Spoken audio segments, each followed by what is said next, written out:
The fire at the shrine raged like a hungry beast, its red tongue stretching toward the sky. Villagers stumbled backward, clutching their children, while whispers filled the night. "Her shadow is alive," someone cried. The priest, his body painted in white chalk, raised his staff to silence the crowd. His voice trembled as he declared, "This is not the work of man. This is the language of spirits." But the shadow only grew taller, stretching across the shrine wall until it loomed over everyone present. Its voice rumbled again. "You call her cursed, but it is you who hide curses in your hearts. You say she is weak, yet your hands drip with secrets darker than this night." A wave of fear swept through the crowd. Some fell to their knees. Others shouted prayers. But Chaik's mother, her face hard as stone, pointed at Amara and screamed, "She is a witch. Bind her, before she brings ruin upon us all." The priest hesitated. His hands shook, sweat glistening on his forehead, but greed pushed him forward. He raised his staff and called for the guards. Chains were brought.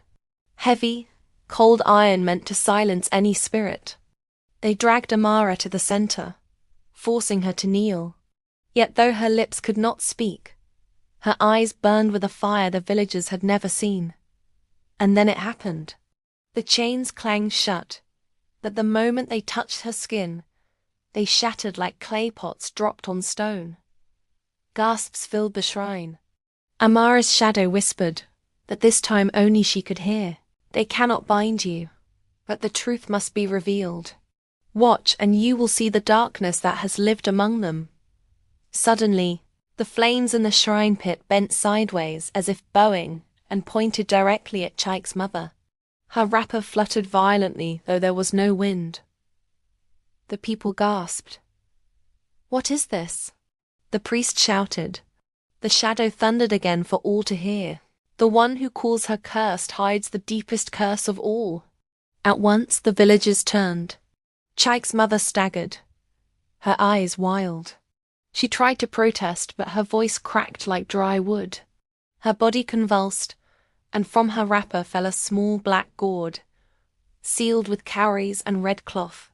A charm, a forbidden one. The priest's face went pale. "That is the vessel of blood spirits. Woman, what have you done?"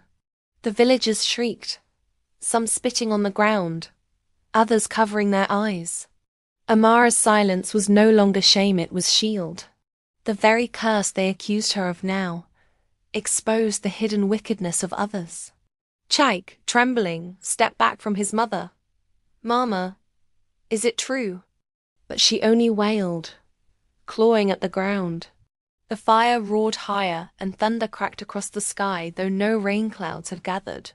In that moment, Amara's shadow whispered again, softly, only for her, "Child, the battle is not yet over. This is only the beginning. What they meant for your destruction will uncover many more secrets. But you must stand firm, for the village itself trembles on the edge of judgment." And just as the villagers surged forward, some to bow before Amara, others to flee the shrine fire went out. Darkness swallowed the night.